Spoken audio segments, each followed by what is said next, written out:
Olá, tudo bem? Começa agora mais um programa Vida e Saúde, um programa feito todo para você, um programa cheio de conteúdo, de fonte segura, fonte confiável.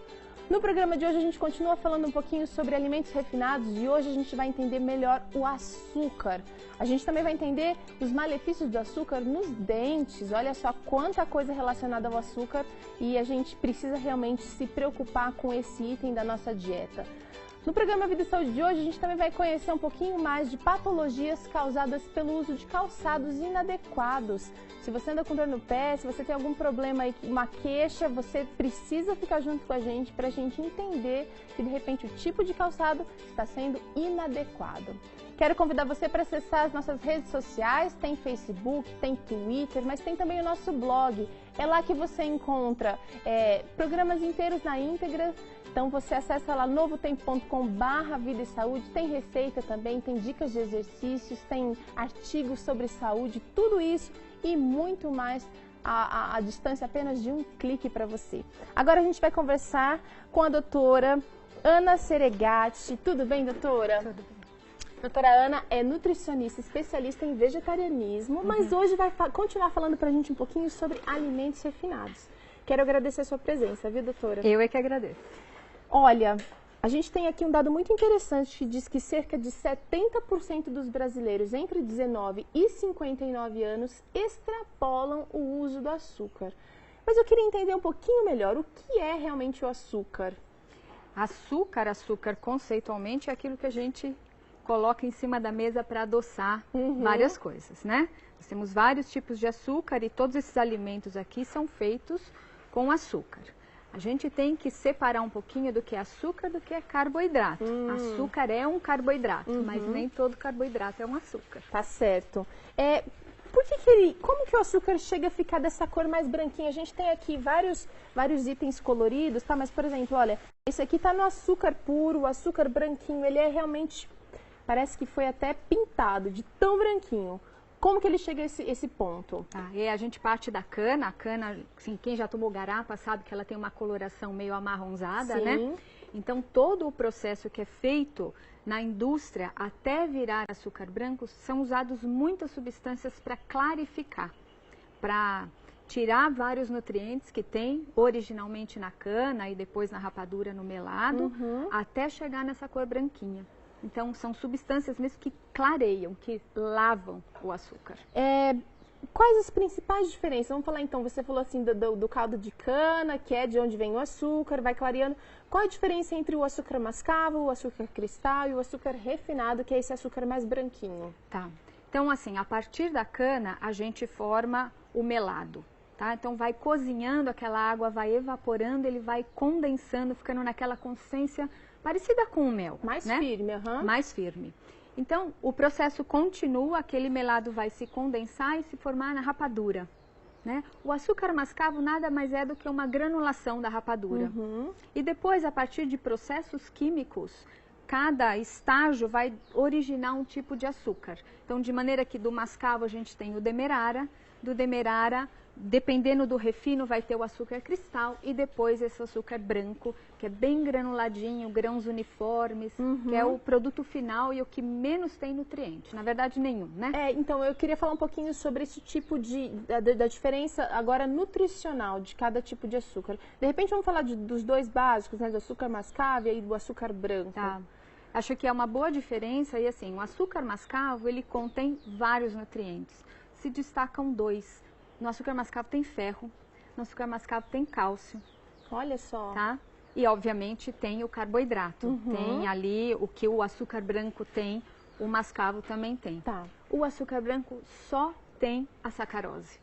Só tem um açúcar mesmo, que a gente chama que o nome do carboidrato é sacarose. Então, será que tem muita gente que fala, né, principalmente os mais antigos, açúcar é fonte de energia, realmente é uma fonte de energia, mas a gente pode dizer que é uma fonte de energia mais empobrecida? O açúcar branco? Poluída? Sim. Pode ser. É uma fonte de energia, assim, que não é benéfica para o organismo. Custa muito para o organismo metabolizar a partir do açúcar branco. A fonte de energia a partir dos carboidratos são super importantes. Aliás, é a base da nossa fonte de energia, né?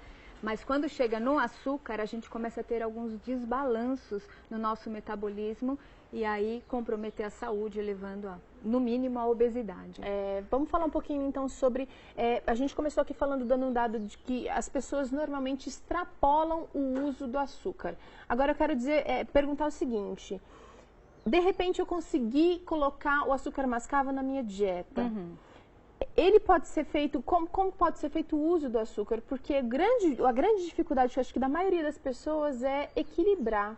O açúcar mascavo, ele pode ser consumido, de repente, em maior quantidade do que o açúcar branco? Não deve. Em termos calóricos, o açúcar mascavo e o açúcar branco teria basicamente a mesma quantidade de caloria. Ok. Tá? A diferença é que o açúcar mascavo adoça menos. Então, vamos supor, eu vou adoçar um cafezinho com 1 colher de açúcar branco, 1 colher de chá de açúcar branco. Okay. Se eu for colocar o açúcar mascavo, 1 colher de chá não vai dar o mesmo sabor doce. Então, a pessoa tende a colocar uma quantidade maior para chegar naquela doçura que ela quer.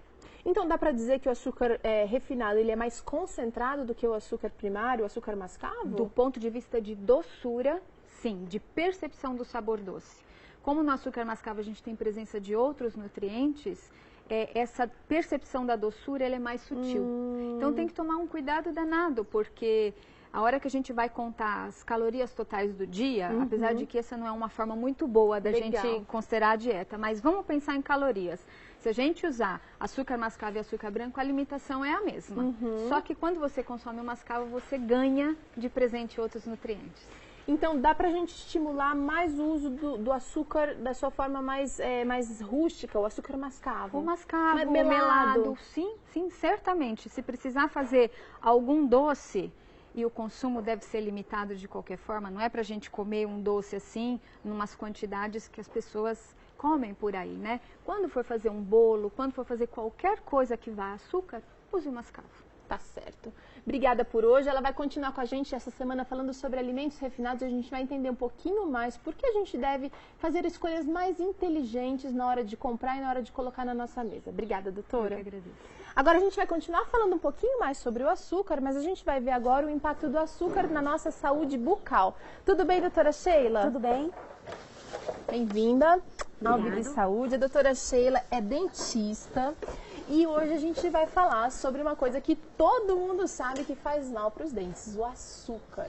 Isso mesmo. Eu queria saber, doutora, qual é a ação, como que o açúcar afeta os dentes?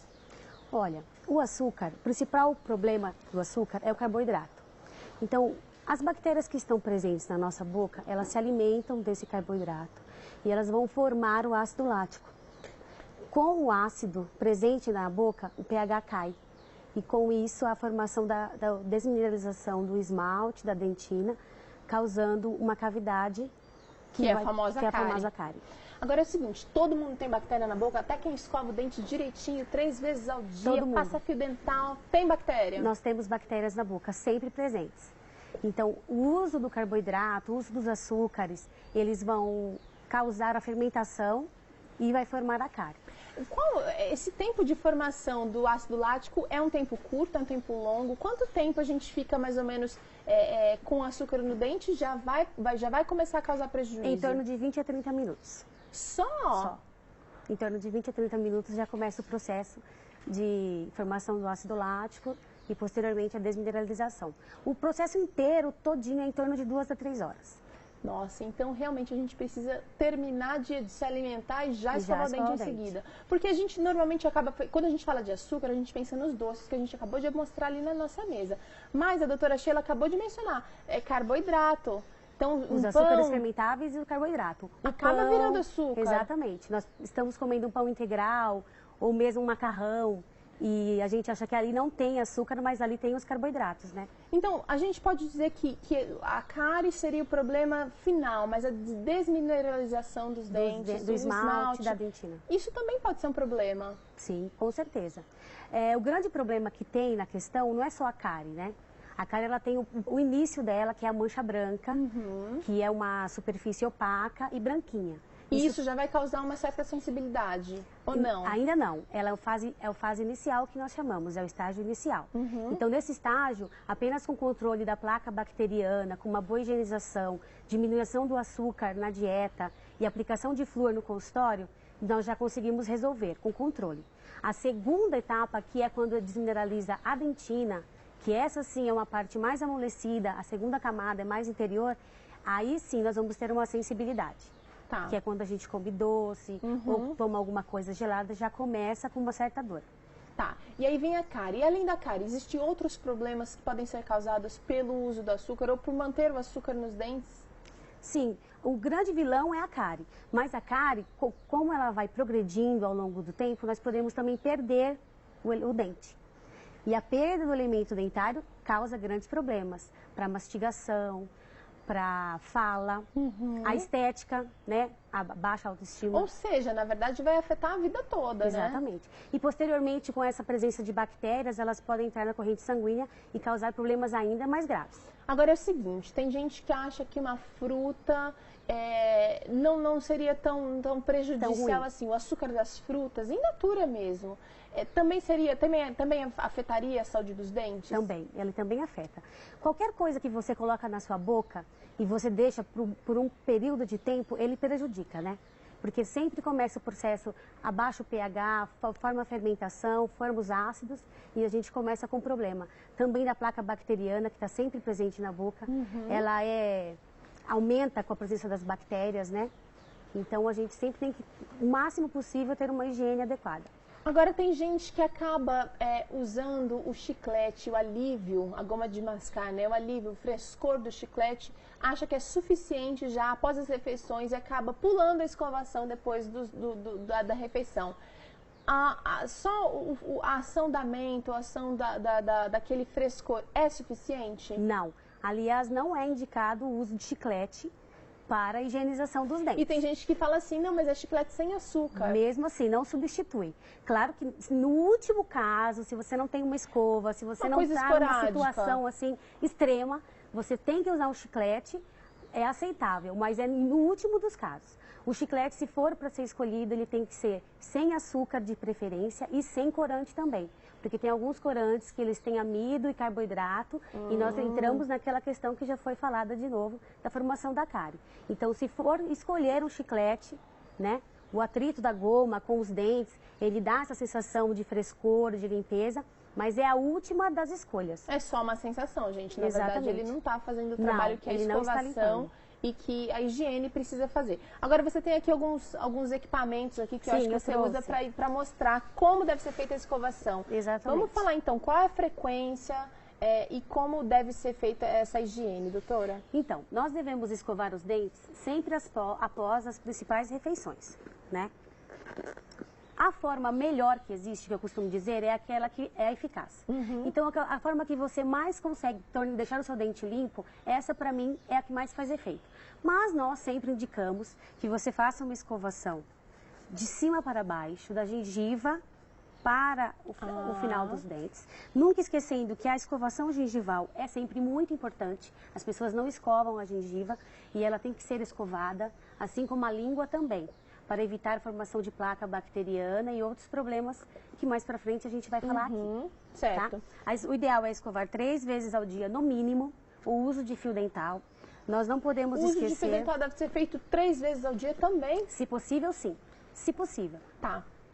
Mas se não tem a possibilidade de uma higiene adequada, antes de dormir seria a hora que você mais tem que escovar os dentes. Seria imprescindível, porque daí a gente vai passar um longo período Exatamente, sem a noite se alimentar. toda, né? E também tem a queda também da saliva à noite, da salivação, que também contribui para a formação de cáries. Então a gente tem que escovar muito bem os dentes à noite antes de dormir. Tá certo. Quem possui aparelho dentário, por exemplo, vai ter uma dificuldade maior na hora de escovar. Precisa se preocupar um pouquinho mais com a higiene da boca. Sim, precisa se policiar mais, né? Cuidar mais da dieta também e usar algumas outras escovas específicas para aparelho, que elas têm uma forma diferente e limpam melhor os dentes com a presença do aparelho. Tá certo, então. Obrigada, viu, doutora, pela participação aqui no Vida e Saúde. A gente vai para um rápido intervalo. Na volta, você vai conferir aqui patologias causadas pelo uso inadequado de calçados. Não saia daí que a gente já volta.